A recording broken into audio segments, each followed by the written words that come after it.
Assalamualaikum warahmatullahi wabarakatuh. Perkenalkan, nama saya Wulan Jayanilenda. Saya mahasiswi dari Universitas Negeri Gorontalo, Fakultas Ilmu Pendidikan, jurusan Pendidikan Guru Sekolah Dasar. Nah, baiklah. Sebelumnya tujuan saya membuat video kali ini yaitu untuk memenuhi tugas mata kuliah asesmen pembelajaran oleh ibu dosen kami yaitu Ibu Vika Munianti Arifin, SPD MPD. Nah, pada video kali ini saya akan membahas bentuk instrumen penilaian pada RPP, yaitu saya mengambil contoh RPP pada muatan pembelajaran tematik, lebih tepatnya untuk kelas 4 yaitu semester 1, tema 2 selalu berhemat energi dan subtema 1 sumber energi pada pembelajaran 1. Nah, tujuan pembelajaran pada RPP kali ini yaitu yang pertama, dengan percobaan, siswa mampu menjelaskan manfaat energi matahari dalam kehidupan sehari-hari dengan tepat. Kemudian yang kedua, setelah percobaan, siswa mampu menyajikan laporan hasil pengamatan tentang perubahan bentuk energi matahari dalam kehidupan dengan sistematis. Kemudian yang ketiga, dengan diskusi dan pemecahan masalah, siswa mampu mengidentifikasi sumber daya alam dan pemanfaatannya dengan tepat. Yang keempat, dengan diskusi dan pemecahan masalah, siswa mampu menyajikan hasil identifikasi sumber daya alam dan pemanfaatannya dalam bentuk tulisan dengan sistematis. Nah, kita langsung saja pada penilaian. Penilaian terhadap proses dan hasil pembelajaran dilakukan oleh guru untuk mengukur tingkat pencapaian kompetensi peserta didik. Hasil penilaian digunakan sebagai bahan penyusunan laporan kemajuan, hasil belajar, dan memperbaiki proses pembelajaran. Penilaian terhadap materi ini dapat dilakukan sesuai kebutuhan guru, yaitu dari pengamatan sikap, tes pengetahuan, dan juga presentasi unjuk kerja atau hasil karya. Nah, hasil karya atau project. Nah, untuk itu dengan rubrik penilaian sebagai berikut. Yang pertama ada penilaian sikap.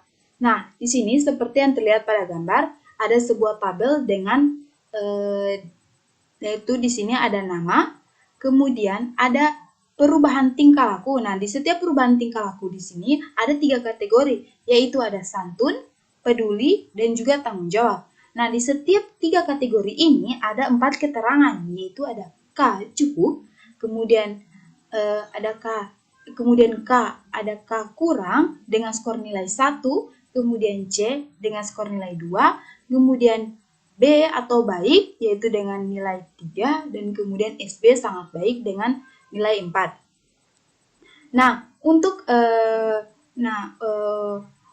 penilaiannya di sini guru hanya perlu mencentang di setiap kategori sesuai dengan tingkah laku peserta didik. Contohnya itu, misalnya Mario memiliki tingkah laku santun yang sangat baik, maka guru mencentang pada kolom yang terdapat SB atau sangat baik dengan kategori 4. Nah, begitu juga pada kategori peduli dan juga tanggung jawab. Nah, di situ guru hanya perlu mencentangnya saja. Nah, begitu juga seterusnya pada peserta didik lainnya. Kemudian kita masuk pada penilaian pengetahuan atau kognitif. Nah, di sini pada RPP ini sudah terdapat 5 soal uraian. Nah, di setiap soal uraian ini terdapat 3 kriteria penilaian. Yang pertama, yaitu jika siswa menjawab dengan benar dan tepat sesuai kunci jawabannya itu diberi skor nilai 20. Kemudian jika siswa menjawab namun kurang tepat diberi skor nilai 5. Kemudian jika siswa tidak bisa menjawab sama sekali sesuai dengan kunci jawabannya, tidak bisa menjawab sama sekali soalnya, diberi skor nilai 0. Nah, begitu juga kriteria penilaian pada soal-soal yang lainnya. Nah, di sini saya sudah memberikan contoh penilaian pada pengetahuan atau kognitif. Nah, misalnya Mario hanya bisa menjawab 4 soal dengan benar dan tepat. Sedangkan 1 soal dia tidak bisa menjawab sama sekali. Maka nilai yang diperoleh Mario yaitu adalah Nah, di sini sudah terdapat rumus penilaian pengetahuan. Yang pertama ada skor perolehan, kemudian ada skor perolehan dibagi dengan skor maksimal, kemudian dikalikan dengan 100. Skor perolehan di sini yaitu adalah nilai yang bisa dijawab yaitu adalah skor perolehan skor penilaian yang bisa dijawab oleh peserta didik. Kemudian skor maksimal yaitu adalah hasil skor semua dari semua soal jika dijawab dengan benar dan tepat. Nah, sekarang di sini kita akan mencari nilai akhir dari soal yang dijawab oleh Mario. Nah, di sini ada 80. Nah, 80 ini dari 4 soal yang dijawab oleh Mario, karena setiap soal yang dijawab diberi nilai 20, maka 20 dikalikan dengan 4, maka hasilnya adalah 80. Itu terdapat pada skor perolehan. Kemudian dibagi dengan 100, skor maksimal, yaitu jika semua soal dijawab dengan benar dan tepat. Kemudian dikalikan dengan 100. Jadi, cara perhitungannya adalah 80 dikalikan dengan 100, kemudian dibagi dengan 100. Nah, hasilnya adalah 80. Jadi, nilai akhir yang diperoleh oleh Mario adalah 80. Nah, selanjutnya pada penilaian keterampilan. Nah, di sini di penilaian keterampilan ada 3 kriteria. Nah, di sini di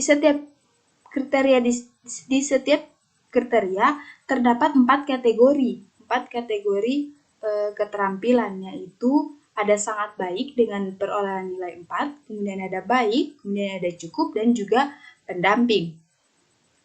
Nah, di sini guru hanya perlu mencentang sesuai dengan kriteria masing-masing pada penilaian keterampilan. Contohnya, misalnya kriteria manfaat energi matahari dalam kehidupan sehari-hari.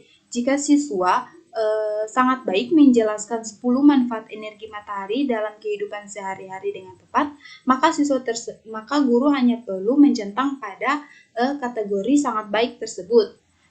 Nah, begitu juga pada kriteria yang kedua, yaitu laporan hasil pengamatan tentang perubahan bentuk energi matahari.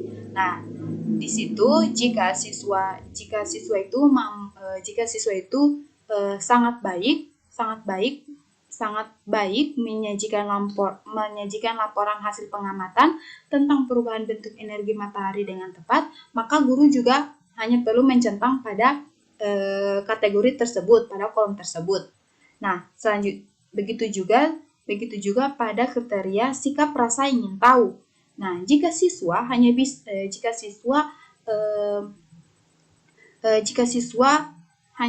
baik saja,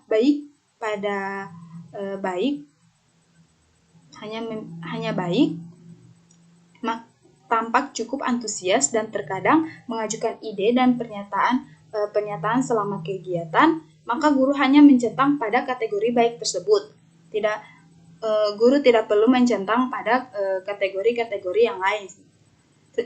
Guru hanya perlu mencentang sesuai dengan hasil penilaian yang diamati oleh guru tersebut. Nah, baik, sekian itu pembahasan dari bentuk instrumen penilaian pada RPP. Saya ucapkan terima kasih. Wabillahi taufiq wal hidayah. Wassalamualaikum warahmatullahi wabarakatuh.